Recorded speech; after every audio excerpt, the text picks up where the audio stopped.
Hey, what's up, everybody? Happy Black Friday for you out there that are not shopping and you're at home or you're doing online shopping and decided to take a break to listen in.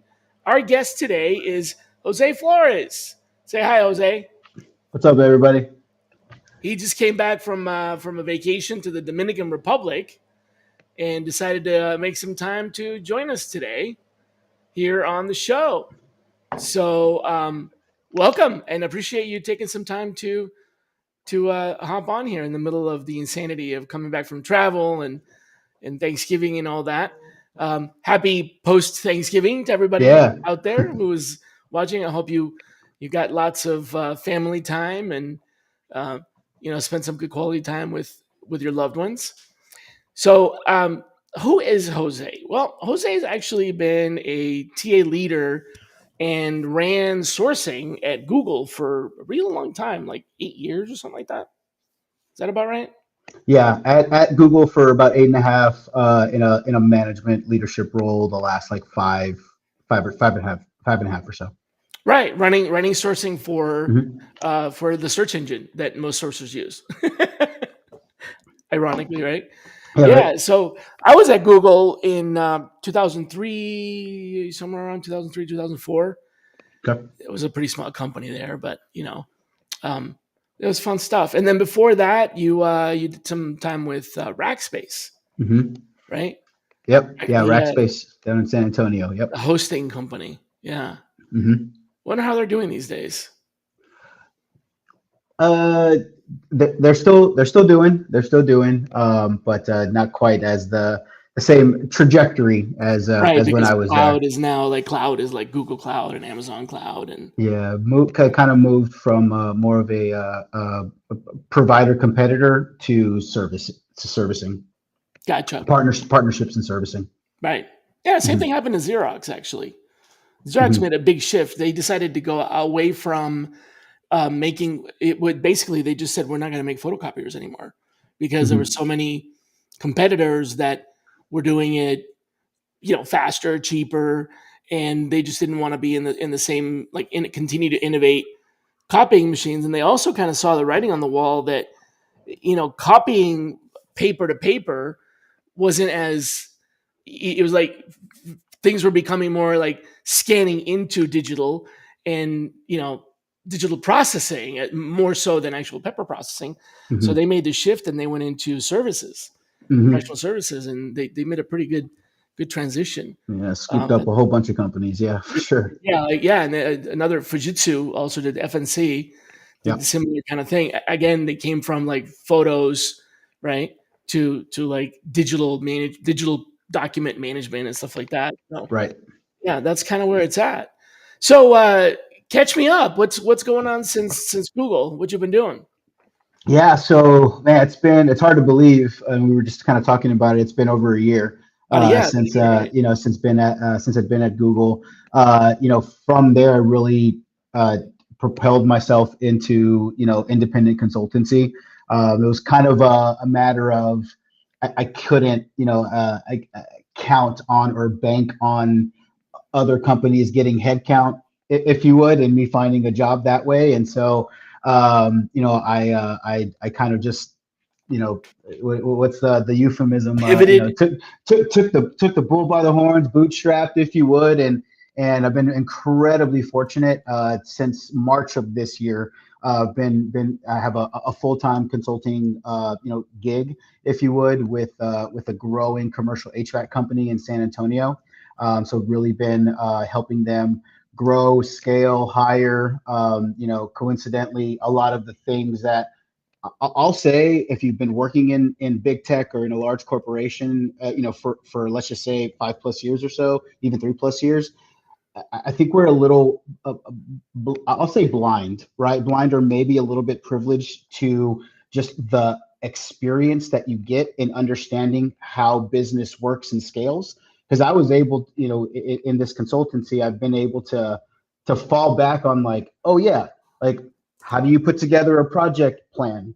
Like that was something that was kind of like the bane of my existence, to be completely honest with Right. you. I'm more of like the doer, the thinker, like let's go, as opposed to the project manager checking all the boxes kind of thing. But that was just ingrained in me. So when I, started, consulting with, this commercial HVAC company, I'm like, oh yeah, well, we got to do this, and this is our goal, and this is our that, and these are our objectives, and so on and so forth. Here we go. Here's your project plan. And like, oh my goodness. And you just kind of don't think, again, if you've been swimming in a big corporation or larger corporation, larger company, you don't, and you're exposed to it all the time. It just becomes second nature. And it's not till you kind of step outside of that and go apply it somewhere else, maybe at a Mm-hmm. different scale, that you're Right. like, man, I absorbed a lot of that stuff. Like I know how to scale a business. This is actually, and you can see your impact like immediately. Um, and so yeah, Right. it's been Because a you're there. really, Yeah. Right. Because you're actually in the midst of it.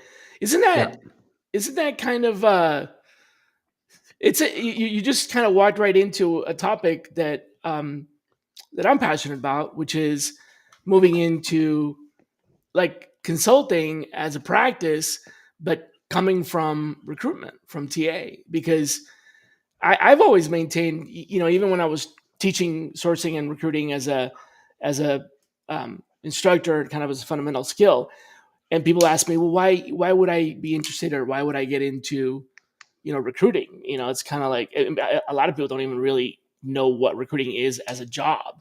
Hmm. Some of us end up in recruiting as a result of happy accidents, or Hmm. kind of just fall into it or whatever. Hmm. But I've always maintained that there's no better way to get exposure to a business and business practices than recruiting, because when you're in the middle of you're running recruiting for an organization, you learn a lot about all the different departments and functions that even with an MBA you may not have known how, like, for example, risk works. Hmm. You might be familiar with the function, but you don't realize that, like, some companies run risk and they have like procurement and investigations under it, and what's all involved in that, um, and how different organizations run procurement departments, stuff like that. Hmm. You don't really get exposed to that much depth in business school. And when Yeah. you get into business and if you become a business manager, you just sort of focus on your silo, Hmm. even as part of a big organization. But in recruiting, you have to occupy all these different, you know, parts of the organization. So I think it's one of the best ways to basically learn business. You just get I exposed to so much, hundred, you know? 100%, 100%. It's you hit the nail on the head. One of the things that comes to mind is so my wife's in recruiting as well. She's at PayPal, kicking some butt there, and she's only been in. She started in sourcing, and then just more recently had gotten into full cycle, the recruitment side, and so about what, a year plus or so. And she started they started giving her director level roles, and so her hiring managers, as we all know, are your VPs, I think even an SVP, and so forth. And it's a different beast, as we anybody on here that's ever recruited before. The higher level positions, it is different than Oh, maybe for an individual sure. contributor, Yeah. or just lower level in general. And what I was just telling her, I was like, I don't know if you understand or appreciate this yet, but you're dealing with individuals in this company. PayPal's not a small company at all. That your level, or folks like the other product managers or other software engineers would give their left hand to interact with. You're dealing Yeah. with the people that are running the show here. And just to say, like, breathe that in, like really make those connections, because those folks will tell you and teach you so many things without even teaching you. Right, they're going to Right. expose why they can't make this hire at this time because of headcount planning for whatever it is in Brazil that affects this other market across the world, and so forth. And so yeah, it's just really cool. And if you're not a recruiter and you're not a chief of staff or in that vein of business, you'll never get that experience pretty much anywhere else. Right. So it actually kind of leads to, if you think about career transitioning out of recruiting, if you've been doing it long enough, like you and I have. I mean, you were in the business for what, 16 years. It leads to a pretty good segue um, into consulting, I think, It because you have really that exposure to so many different aspects of business. it really does, and at the very least, any good recruiter is going to be a good networker. For me, it was kind of Wait a minute, networking were they a was good networker and that's why they became a recruiter, or did they become a good networker because they were a I was recruiter? just about. I was going to say from my personal experience, networking has always been ingrained, in me, and that comes from, my mom and dad. My dad is always the guy that, hey, I know a guy, I know a guy, and so that was even as a young kid, it was like, oh, my dad knew people everywhere, where we grew up in San Antonio. So if we needed our car fixed, that paint, the house painted on, the house painted or whatever it was, my dad always had a network. My mom the same. My mom worked as a legal secretary for a defense attorney, and so just by way of clientele, a lot of folks that are in their immediate networks, and so that was something that was always ingrained in me. I never really met a stranger, if you would. Mhm. And so I think that innately is what made me a good networker. But to your point, I don't think that there's necessarily a path to recruiting. It's more so, do you want to do it, and are you able to fall in love with it? I think those are the folks that are generally speaking. There's amazing recruiters at every slice of life and any which way that you approach it. But what I've seen and where I've seen, I guess you could say, both the success and the longevity of it is folks that really do enjoy that aspect, that really do love the innate networking and stuff. I think the game's changing, right? Especially with the introduction of AI. As a tool, as an add-on. But yeah, I think if you like to network, you could be a good recruiter. Doesn't mean that you will. But Gotcha. Right. if Right. you happen to fall in love with that same as sales, I knew a lot of really great salesmen. I did that, also, when I was in staffing, and they don't love it. I don't love direct sales, but I can do it. You know what I mean? Right. So yeah, I think it's just kind of where's that intersection of passion and productivity, and if you can find that intersection or connect those Venn diagrams, you're found yourself in a really good position, regardless of what industry or what position that you're in. The Venn diagrams. Nice. That's a good one. So I guess what you're saying is networking networking skill, which I've actually had a couple of guests on the show that talked about specifically about networking and building that skill. But networking skill, my point is, can lead into recruiting. In other words, it's almost Hmm. like if you have a natural aptitude or you already learned it, if whether you learned it or it was nurtured or whatever, it could be a good segue into recruiting. But also on the other end of that, if you are leaving the recruiting space specifically into another career, that networking skill that you honed while you were a recruiter, if you did recruiting right, that becomes a transferable skill to other industries, including, say, for example, consulting.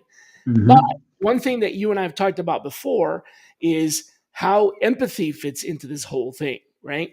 And Hmm. so we talked about um, empathy and the difference between empathy and sympathy, and how like you can have empathy as a networker, you can have empathy without getting I don't want to say trapped, but like without risking getting sucked into whatever people's dramas are, right? So Hmm. Hmm. one of the lessons I had to learn um, the hard way when I became a people leader. There's a transition that you make Hmm. when you first start managing others, and you're a supervisor or a lead, and you learn how to like do annual reviews and all those other things that are part of the like it or not, that are part of being a boss and Yep. relating to your talent leadership experiences at Google running sourcing teams.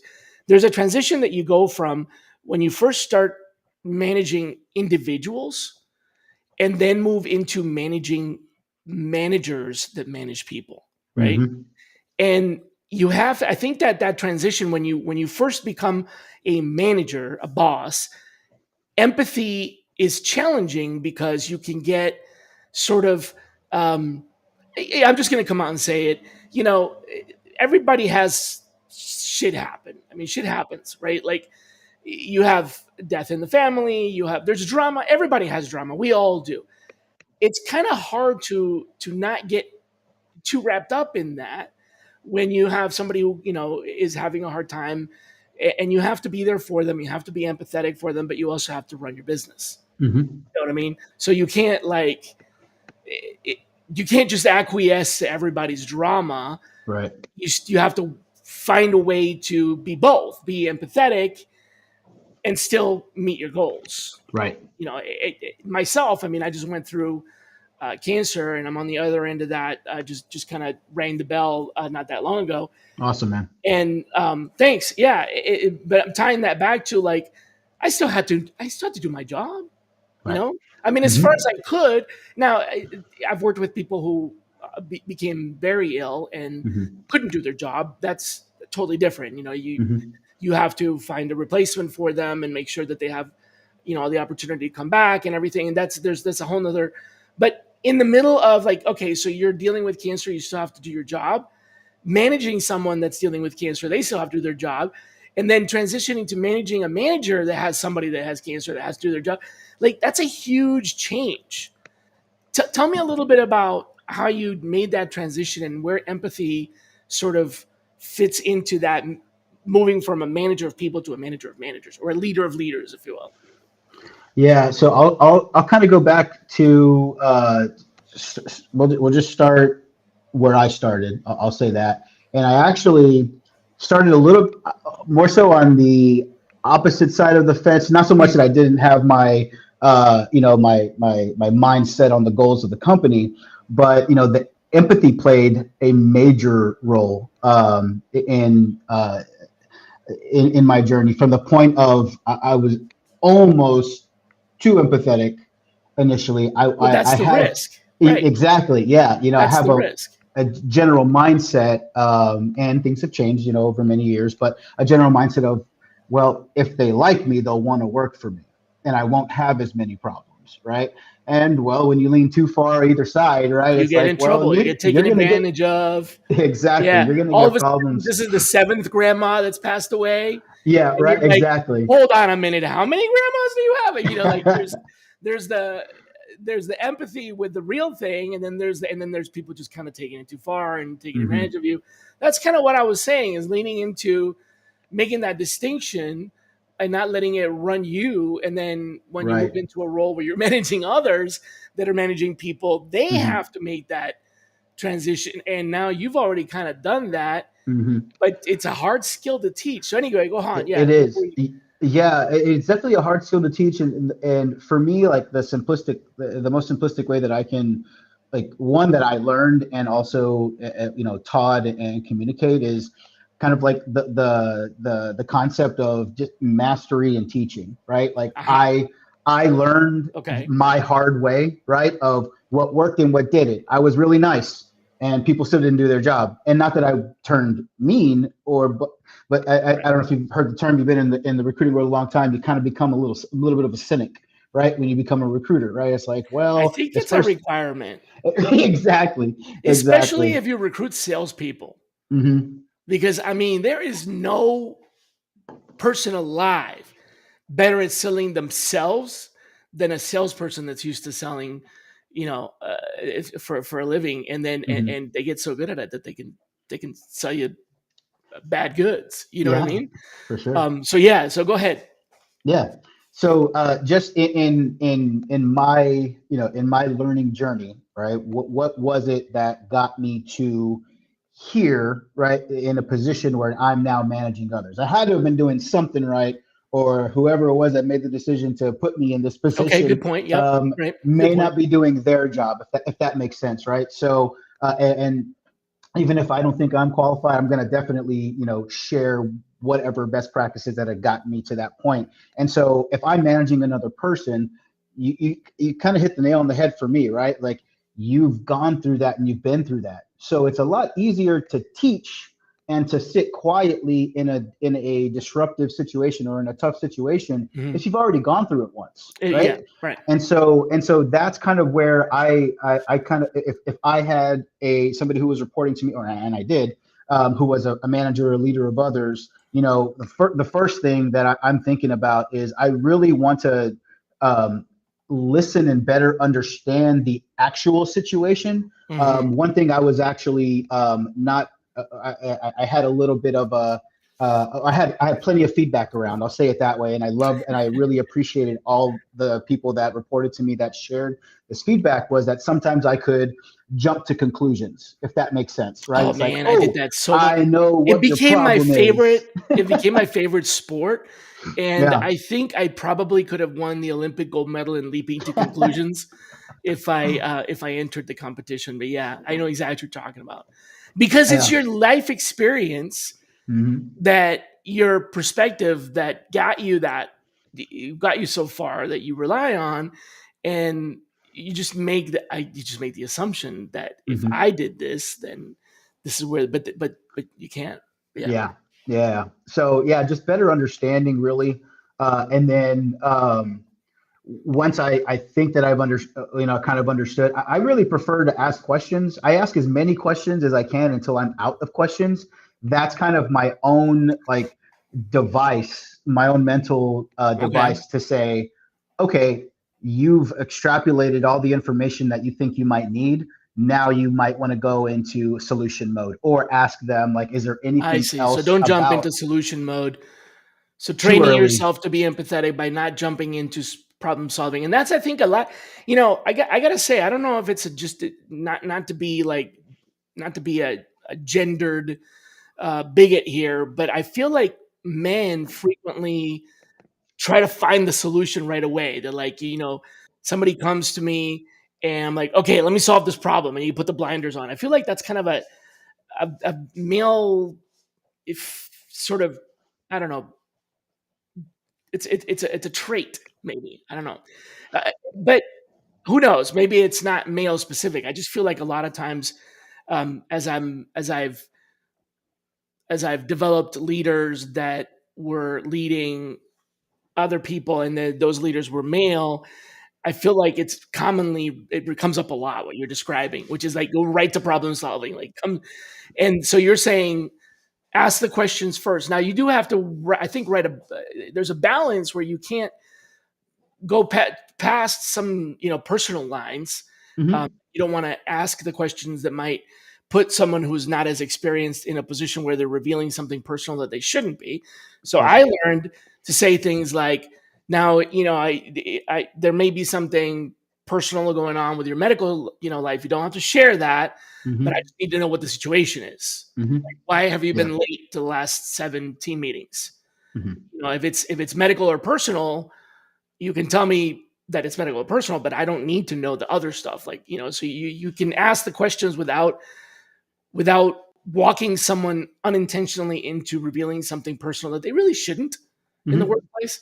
Sure. But so you're saying that that's how you train yourself to be more empathetic without crossing the line. How about the difference between um, empathy and sympathy, right? Because being empathetic and listening and understanding is one thing. It's Hmm. entirely another one to like, oh my god, I feel so bad for them. Like, and Hmm. you can't do that because there's a part of you that human nature. You want to be kind and you want to help people. However, sometimes it's not your job to do that. It's not your job to help them through whatever family or medical issues. You're not there to be like, oh, you know what?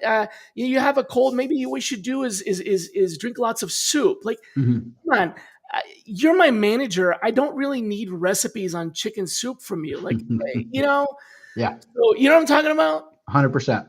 100%. Yeah. For me, like the idea of like having sympathy for someone, at least I'll say it for me. The idea of somebody having sympathy for me mean if there's kind of a personal, speaking only of myself, Mhm. connotation of weakness, right? It's like you can be empathetic and understand and appreciate what I'm going through, and potentially help guide me to whatever objective goal that I have, right? And show empathy that way, and not feel sorry for my condition because you don't think that I can still achieve my goal. Now that's my Or own. give me chicken soup recipes, right? I'll be like, Right, oh, you should take ginkgo biloba or what. Like, right. yeah, you know, hey boss, I'm telling you that I'm not feeling so good. I'm gonna need a week off. I'm not asking for recipes here. Right, exactly, and that's where I think, from a strictly talking from a business That draws a perspective, line. I don't it, like that. Yeah. yeah, exactly, and I think it's actually, I've learned that I found it easier now to navigate those things, of course, through experience, but through Okay. that experience Okay. is grounding in the objective, right? The subjective is everything that they're feeling, all of Ah. the things Okay. that Now they're we're getting going some. through, and so Okay. forth in their mind. The objective is what we've already stated, which is you're trading your time for money in doing certain things in this job. And we're paying you So for these things, and we'll help you get healthy so you can get back to doing those things. But we're not going to get involved in your eating habits. yeah, and it's from, again, from my perspective, it's almost, for me, I look at it more of like X's and O's, if that makes sense. Now, folks Okay. have No, definite. explain. I've found myself to be, a confidant to many people, not by my own like saying or volition, Okay. but folks have come to me and said, "Hey, I'm really comfortable confiding in you," so So on and you're a so forth. So trustworthy person. I've been shared a lot of things that probably shouldn't have been, whether they're peers or whether they report to me and so forth. What I mean by X's and O's is, if somebody comes to me with, hey, I'm struggling with this, that, or the other, or I'm having issues, or whatever the case is, I likely already know that there's something going on Okay. because of the Right. Okay. metrics that I can see, their Right. performance, right? Mhm. Whatever it is affecting, so is affecting Right. whatever There was a performance before and and an after. metrics. Like, you used to do this and things have not, you haven't been performing as well as we both know you can. Exactly, exactly. So the where the X's and O's comes in is, just thinking of it as X as a mathematical variable, right? Okay. Yep. So if such person Joe Schmo is struggling with X, then, or how is that affecting the O objective Outcome. goals, Got it. right? How is Got that it. outcomes? How is that affecting Right. their outcomes? The definition or the details of the X variable doesn't matter. It doesn't matter if they've had deaths in their family. It doesn't It doesn't matter matter on if, the outcome. It matters on the interpersonal level, but not on the outcome. Yeah. well, I guess more so like, just kind of the point where you In were the making formula. around like Yeah. getting into divulging too much information or Yep. getting into personal stuff. I treat that as, you are dealing with whatever personal things that you are dealing with. Yep. That's my X, right? So how does objectively, how are those things affecting your time? Okay, so that means that now your mornings might need to be blocked off. Great. So we need to adjust Mm-hmm. potentially your Your schedule work to come schedule. in Exactly. later, Right. right? Something like Yeah. that, so that we're not really diving into the minutia of, like, well, to your point, well, eat the chicken soup in the morning and then take your pills. And I Yeah. don't care about that. If you need help beyond You what can you help you, get that somewhere else. Right. yeah, exactly. I can point you to these resources, because you're right. I'm not a clinician. I'm not a professional, Right. Yeah. psychologist or anything like that. And so I, per the business, these are our plan, these are our goals, and so forth. Per the person, these are the things that you're going through, and whatever resources you need. Let me see if I can help you get them. And then once we have these things figured out, we need to figure out a plan to stay on track to hit these goals. Or get back Otherwise, on track or right, yeah, right. Because yeah. I mean, like I said, shit happens. You got to get back on Hmm. track. Hmm. Maybe it's going to take 6 months. And now you can plan as a leader where else you're going to get that extra input. Are you going to borrow from another department? Are you going to Exactly. adjust your trajectory Hmm. and so on? So yeah, I think, and that's the distinction that sorry, I'm trying to carve out here is the empathy doesn't have to be that level of personal involvement Hmm. and leadership. And it's part of being a good leader of leaders, and later on it's part of being a good consultant to understand the environment but not necessarily get involved in it, Yeah, right? I 100%. think that's kind of the trick there. Hmm. Agree. 1,000% agree there. Yeah. You kind of want to, especially as a consultant, you're wanting to extrapolate and encapsulate, right? You want to extrapolate the problems that they're trying to solve for, or the problems they didn't even know they had, and encapsulate it within the resources that they have, right? I can only do so much as a consultant, right? I'm not going to performance manage your people. I know how to do that. I'm trained in how to do that, but that's not my job as a consultant. You would need to do that, and I can coach you as a manager or a leader on how to performance manage your people. So right there is a perfect example of that encapsulation. Well, what are your problems? Oh, my problems are with my folks that aren't doing XYZ. Okay, great. How are you going to solve for that? I don't know how to solve for that. Here are some ideas on how to solve for that. Then you encapsulate them back in that solution and say, now you go solve for that with the resources that you have. And if you need additional resources, then I can go find Hmm. those for you. If that makes sense, because It and does. it goes specifically back to your point around you Yeah. don't want to get involved, right? That's where the sympathy You comes don't want in.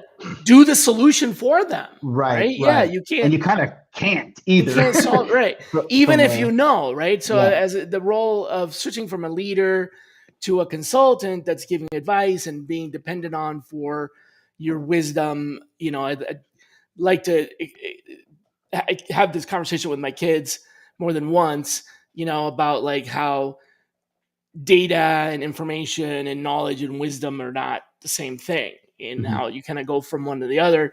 The way you get to wisdom is through having applied the knowledge and made mistakes. Hmm. Right? Retrospect is wisdom. Yeah. Right? You take the data and the information, the pieces of data and the information of the data collectively, and you apply that information, it becomes knowledge. Then you do something with the knowledge, screw up, and that becomes wisdom. That exact. Yep. You don't know how hot So, something is till you burn your hand, and then you know, well, I'm and not then you going to know touch that exactly how hot something needs to be before you burn your hand, and you before you know burn how your to hand. grab something that's pretty hot. Yep. Most people would be afraid to grab because you know exactly. So it's kind of like, it reminds me of coal walking. You ever seen those new age whatever where they do the coal walk? Every time I see them, I'm like, oh, come on, guys. Science, like, that's just science. Anybody can do that. It's science. But anyway, so you're saying basically that this skill of not just giving them the answer is basically the same as not jumping into it. It's on the one hand, as a leader, you can't go in there and do their job You're because right. it's their job to do. Hmm. And on the other hand, as a consultant, you can't go in there and just straight up give them the answer. You've got to build Or up do to it for that, them. or do it for, right, because Right. then you're not a consultant, now you're a contractor. Right. Yeah. Yeah, The element. Yeah. Exactly. Yeah. Yeah. You're a whole different you're legal. doing the job, You're right? a That's legal entity. tough. Yeah. You're a different legal entity for sure. Um, And you but know what's yeah. really hard about that is when you are 100% certain that you could do that job Hmm. so much better and so much faster than the people that you're teaching. And in fact, if you did it, you'd be done in 5 minutes, but it's going to take you 2 days to walk them through the consulting process. That's irritating. And it's like, oh, it's such a challenge because, like, I want to step aside. Let me just do it. But Yep. that's not what you're Yep. getting paid to do. Right, exactly. Yeah, and that's kind of what it just kind of goes back to is what is my what's my charter here? Like what Right. why am I Did they here? hire me Why to are we do it, even or did they having hire me to teach them how to do it, exactly, or exactly. enable or empower them to do it? Right. Exactly. And in some cases So there I are get the some X's and O's instances. now, right? Yeah, there are definitely some instances even within my current engagement where so I do part of my consultancy is straight up what I've been bred to do, basically, Hmm. or been trained to do is recruiting. I've hired several positions, for them. So I do that. You I also sometimes do step in and do the job, right but that's part exactly. of the engagement. That's part of the engagement. Exactly. Now, I also provide, management consulting directly to the president and the GM in regards to org structure and performance management. I'm going through that right now. Right. And there's an element sometimes where there's like, well, what do you think we should do?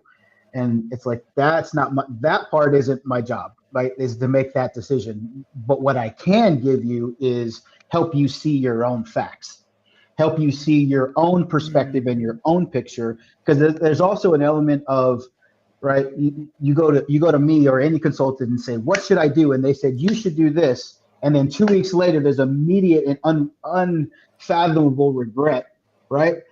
And maybe you don't have that engagement anymore because you made the wrong decision as a consultant, right? So I'm more focused on, and will not so much deflect but corral, right, that conversation around, like, what should we do? It's like, well, here's what you've told me so far, here's the issues that are still present, and these are your goals. So mathematically, x plus y equals your decision, right? And so it's always kind of back on them. And I got that from, or I've really, that really helped round me out. When I did my short stint at Google, I did a bungee on the HR side, HR consultancy side, people consultant side. And that was something that was really interesting to me. When I first got into it, I thought, I had the perception that HR has, a virtual Rolodex, right, matrix of if this then, right, if this statements or situations, and that's not really the case. At least my experience. There's not a lot aside from, like, is this legal or not? Then of course legal comes in, right? Is this against Uh, a regulatory or compliance thing? Then that group will come in.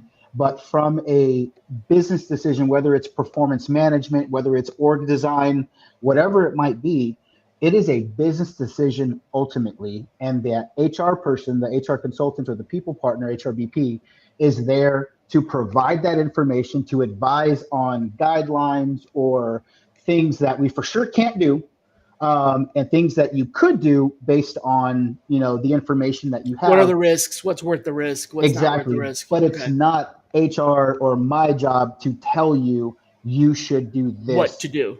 because HR doesn't run that business. That's a And good point. so that's kind of the again, from a consultant's perspective. If I was a full-time employee, these are my peers, and I have Hmm. a particularly strong opinion on something. Oh, you're going to hear it. You're going Right, to hear it right, from me, and right. I'm going to present my case and so forth. And then it's up to But them to filter whether or not they act on it or not. exactly, and that's kind of you can like that, love that, whatever. I really appreciate, that element of the consultancy, of being a consultant, because I can see things, especially from a third party perspective, that they likely don't, won't, or can't, right? Whether it's just visibility into into the business, or, they don't know Right, what somebody right. else is doing. Yeah. To explain that to folks that may not be aware and may be interested in going into consulting, the visibility comes from a lot of that interrogatories that you ask, a lot of the questions during, you might call it an audit, or you might call it an intake or a questionnaire or a Hmm. survey. But all consultants have an initial discovery period, and it's Right. actually one of the essential principles, or one of the main tenets, as I've often talked about the 4Ds, right? The diagnostic part of it is that initial differential diagnostic. What are the possible causes? What are the possible? And then you don't get into the prescribing at that point. You don't prescribe while you diagnose, because that's a Exactly. that's a major problem. It's like if you're looking at, oh, you have a headache. Well, here, take some aspirin. First, let's find out so sort of like, where's the headache come from? Yeah. Is this headache actually, does it have an underlying root cause that we can Root address? cause. Yeah. So that's the diagnostic part. And then you can go into the design of the solution. And that's where you have to socialize that design. And then you can get into the delivery of that design, which you can Hmm. call that implementation or whatever. But those are, and then you've got the continuous development, which is the ongoing kind of like the feedback cycle. So Right. you're talking about that, starting with that diagnostic as a consultant, but as a leader, also the same thing, which connects back to empathy, which is, let me understand the problem. Where's this coming from? And we don't Hmm. know what the personal stuff is, but we do need to understand where the problem is coming from, Right. right? So in a Yep. lot of ways, is this is almost like a mirror. You're holding up a mirror, and I think it's a I don't even know if I can explain this right. It's a two-sided mirror because Mm-hmm. you're holding up the mirror for this for the student, you're holding up the mirror for the employee, you're holding up the mirror for the client, but on the other side of that mirror you see yourself. Mm-hmm. And it reveals the gaps in your own knowledge Yep. because if you can't relate or if you can't come up with the answer, you've got to figure something out. You've got to learn and you've got Mm-hmm. to get clarity to grasp the concepts. And on the other side of that, I don't know how I just did that, but let's see if I can do it. I wasn't sure if that was you or somebody Oh, there we listening. I was go. like, that's Yeah, cool. Oh, there you go. apparently it's my phone here. Um, Okay. and then on the other side of that, you have, well, actually not the other side, but you also have, in addition to that, you have the effectiveness, right? So if what you are advising leads to a solution, Mm-hmm. and that's the last stage on the development side of the feedback side, then great, job done. But if it doesn't, then what's your fault of that? Mm-hmm. Like how did you confuse them? How did you cause disengagement? And how do you strengthen your own? And so I think it's a feedback mechanism that makes you a better consultant. Like anything else, you get more experience as a consultant, which tells you that there are more things that you could do to improve your consulting because the outcomes, again, you screwed up, right? The outcomes Mm-hmm. are there. So you learn from your own mistakes as a consultant. And don't believe in a consultant that tells you they never make mistakes because that's not what you're paying. Mm-hmm. Exactly. Yep. You're paying for the mistakes they made. They made. Yep. Never making a mistake. You're paying for all the mistakes they already made, Mm-hmm. which by this definition means that they're probably going to make another mistake, right? Mm-hmm. Mm-hmm. So I think Mm-hmm. that mirror is the mirror doesn't judge, Right. right? The mirror reflects reality. And Right. sometimes without the mirror, we live in this little bubble where we are outside of reality Yeah. because we're not aware. But we hold that mirror up to us and to them, and we learn what our gaps are. We learn whether or not our advice is actually working and how we can get it to work. And it's a reality check. Mm-hmm. I think teaching and consulting are very much alike, and both of them are kind of like a mirror. You Mm-hmm. know, if it offers you truth and it inspires growth if you're willing to look at it. Now here comes the other problem, which is the let's just call it lack of empathy, Mm-hmm. um, where you're not willing to look at that reflection. Yeah. So tell me a little bit about that. What are the consequences, or how do you recognize that? How do you know that you're not being empathetic in a business sense? How do you detect that? Man, that requires a lot of self-awareness first and foremost. Sure, it's the mirror, And right? yeah, It's the mirror. exactly, exactly. I think it comes down to, and something I was going to mention as you were talking about the mirror, which I love that. I love that analogy, is like empathy and accountability. And to, Ooh, to your okay, to your all right, point, and this is kind of going framing back into your mirror okay, analogy. You okay, know, okay. if I'm looking in that mirror, I need to hold myself accountable to my job and making sure that, to your point earlier, I am doing everything that I need, that I promised my client, Your or O's. I You've or got I your own O's. exactly, exactly. And so I think it's very much internal, right?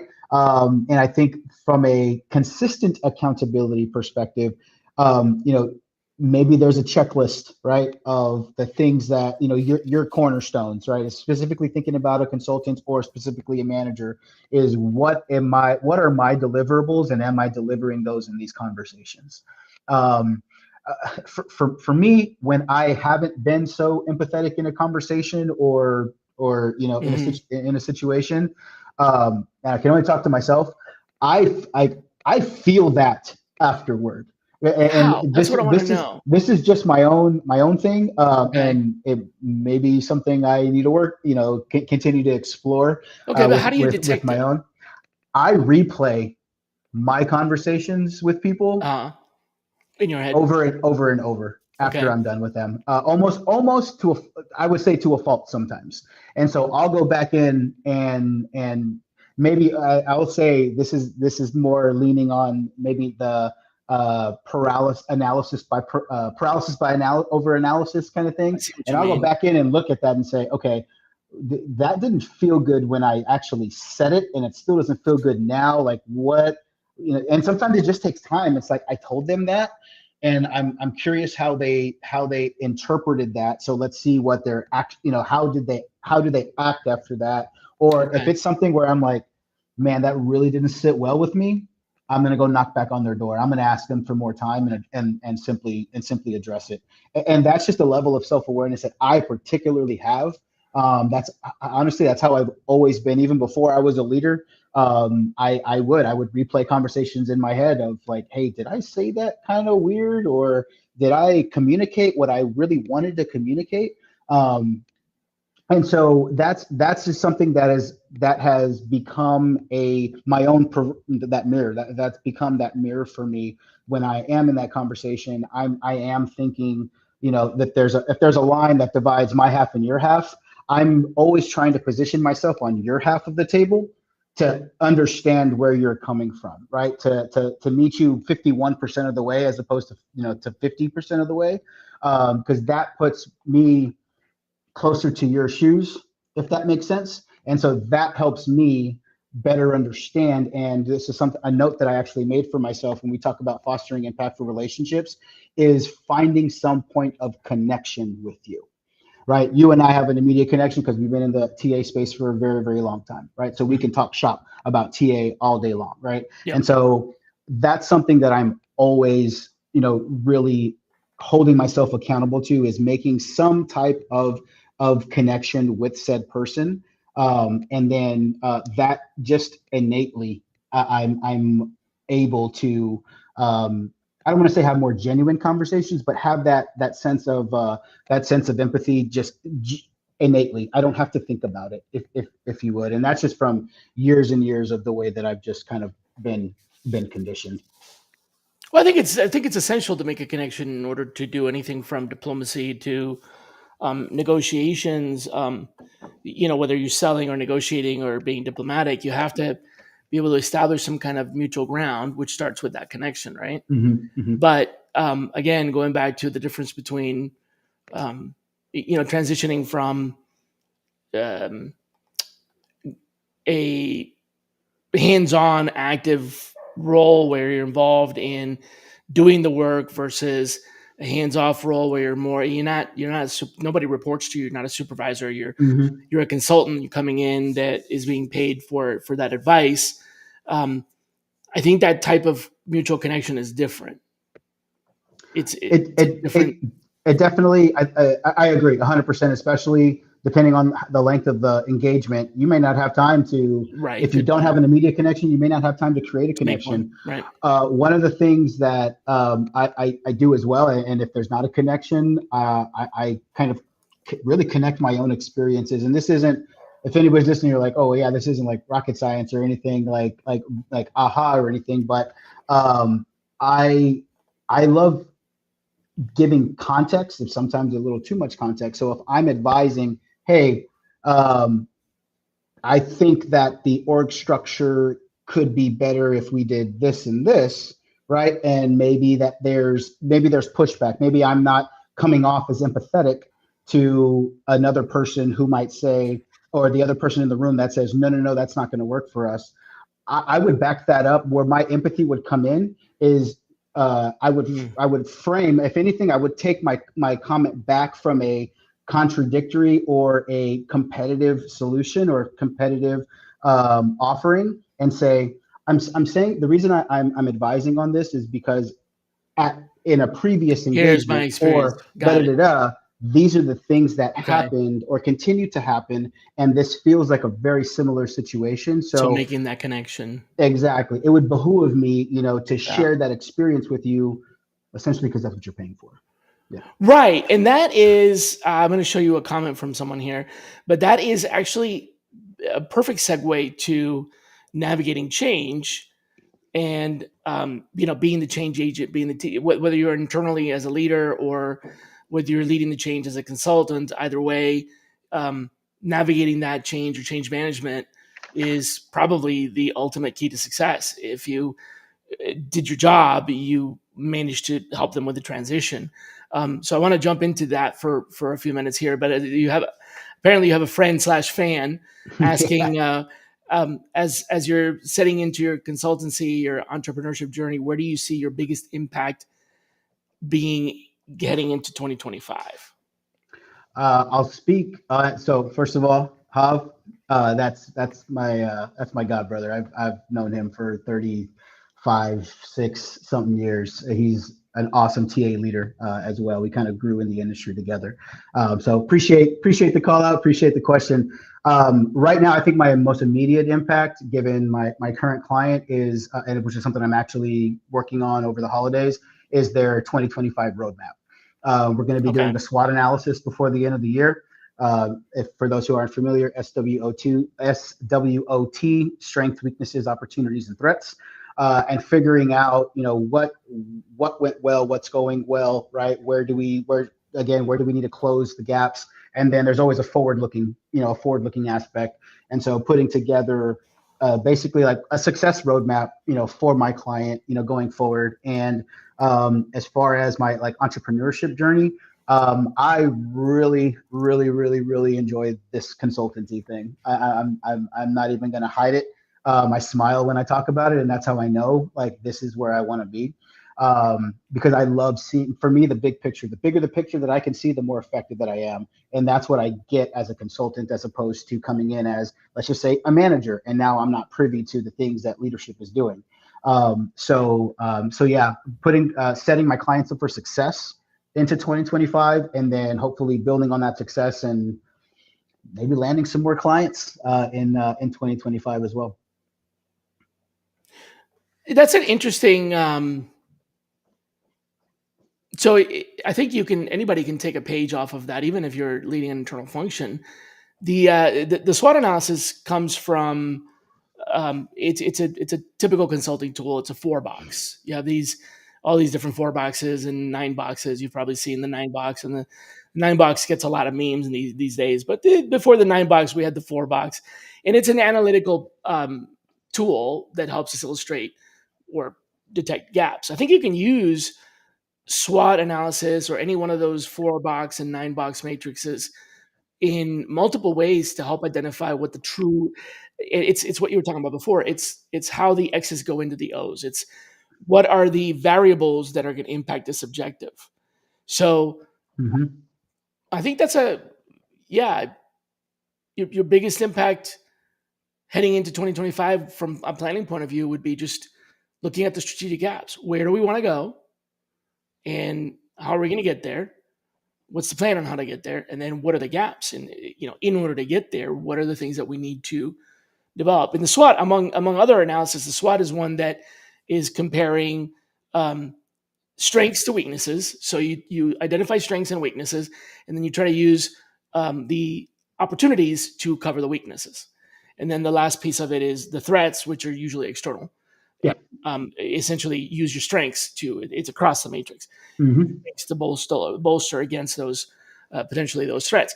But there's other 4 box matrix tools out there like that. So I think maybe thinking more. I don't want to say thinking strategically. That's so overused. But thinking more planfully about your year and setting down some good goals, then figuring out what the gaps are. I'm going to synthesize what you said Yeah. and say, that's a really good, if you want to do something to prepare for next year, write down your goals and figure out what are the gaps to achieve those goals, and then plan on covering those gaps, because at least you'll have a plan. It's going to change, Yep.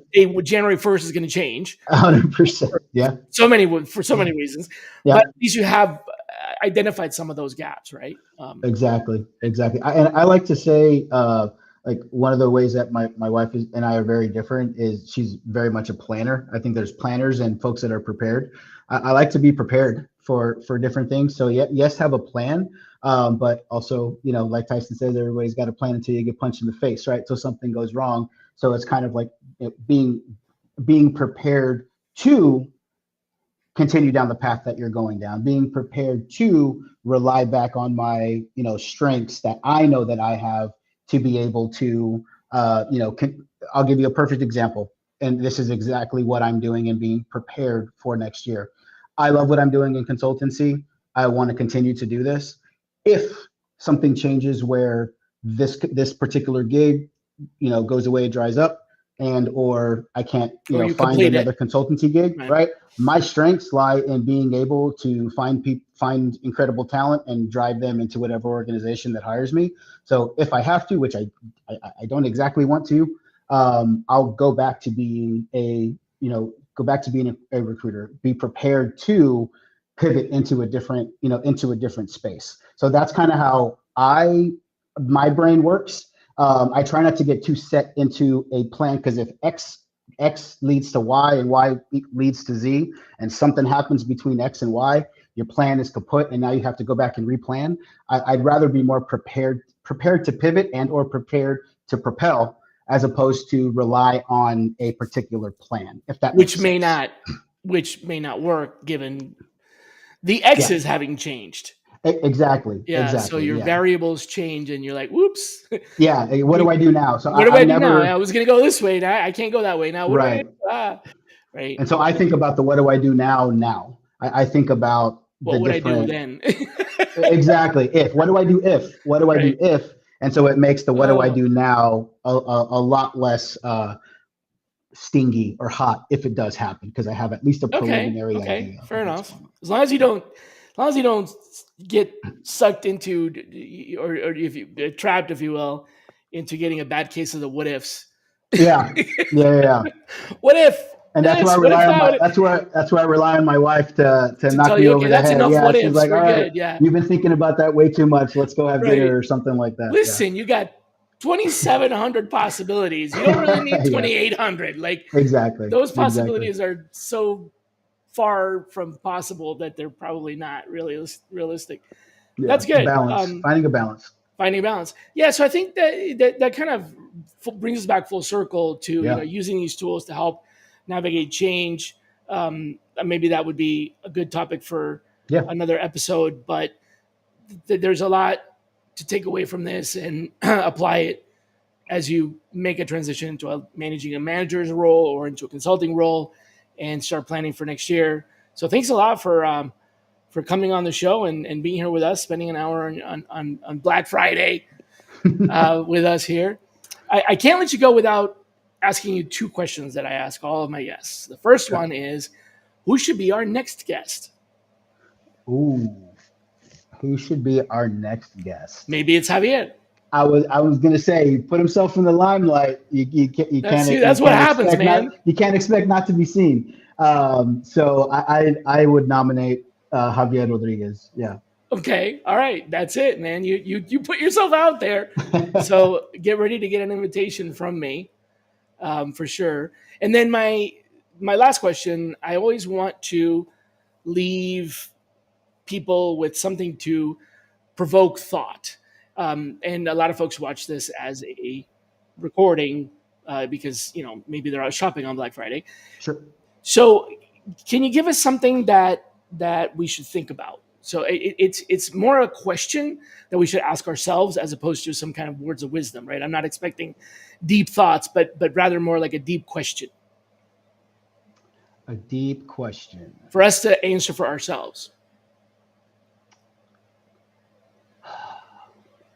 I'll this does relate and directly allude to navigating change. And Okay. from my perspective, something that I monitor and protect a lot, very, very closely, is my energy and where I spend it and who I spend it on and how I spend it. Oh. And so Okay. my question would be, whether it be now or you're forward looking into 2025, is thinking about controlling the controllables. You can only control what you can control. There's nothing outside of your direct sphere of influence. You can't control anything else, whether it's the presidency, whether it's taxes or interest rates or whatever. You can't control those things. So where are you spending your energy? Where is your energy going? What are you spending it on? And are they on things that you can individually control? Okay. So, what are you spending your energy on, and are they things you can actually control? Right. Because some folks might, there's plenty of folks out there that might be so worried about Who the president or whatever it is, right? I'm not really big into the political game. I try not to get no, into but those it's types of it's something people conversations, could be but it's worried about. 100%, right? Like, oh, this, that, or the other. Sure. What I think about is if all those things are happening, what information do I need to be able to provide for my family? It all comes back down to my family, right? 100%. How do I continue to make, income and provide for my family, retire my wife, retire my mom, take care of, my, a broader set of people, and so on and so forth. So it doesn't matter to me personally who the president is. It doesn't matter to me where the interest rates are going, and so on and so forth. Yes, it might suck, but what do I need to do? I need to focus on the things that are going to make an impact on providing for my family. So if it's, hey, interest rates are too high going this way, guess what? I'm not going to go that way. I'm going to go invest in a boring business. I'm going to go invest in laundromats and self-storage and so on and so forth. As opposed to real estate, which I'm in right now, which is brutal. I've got properties on the market right now that are sitting. They're flipped properties, and it just is what it is. So I think about what can I really control? Where can I really put my efforts into that I can drive a solution forward, as opposed to spending my energy on worrying and being anxious about things that just aren't going, that I'm not going to be able to change. So that's where that question, you can surmise that as you care to, or summarize that as you care to. Yeah, perfect. Okay, yeah, that's a good one. Good one to leave us with. Um, what was that? Was a comedian that I think put that really well. I mean, I can't remember the name of him. Might have been. No, I'm gonna have to come back to you on that. But I remember Okay. the quote. Um, don't sweat the petty stuff, Yeah. and then don't pet the sweaty. Yeah. Don't put the sweaty stuff. Yeah. Yeah. Yeah, Yeah. yeah. Don't sweat the petty stuff. I think is kind of what you're saying. Yeah, that's it. Yep. And not that it's. I mean, not that who the president it is petty, but like more like don't sweat the stuff you can't control. You Mm-hmm. don't have any Yep. influence over it. So, well, 100%. prepare for it. Like Right. you were saying Prepare. before, but what is Mm-hmm. it that you're worrying about that you can't control? Yeah, and what can you control? I like that. Exactly. Good way to Exactly. end things today. Good way to end things on. Um, Gosh, is it the end of November? Yeah, that's pretty much Yeah. it, It right? sure is. Tomorrow is the end of November. Yeah, that's right. Gosh, end of the month already. Wow. Well, exciting times. We have Yep. Steve Hardy coming next week. Steve and I were at Fiserv together, and he was a very highly regarded, well admired leader there. So I encourage you to come back if you have any interest in. Well, it's not just fintech. Fiserv is a very big company, but he's also doing quite well himself as a consultant and a few other things. So come on back next week. Until then, be kind to yourselves. Bye, everybody. Take care.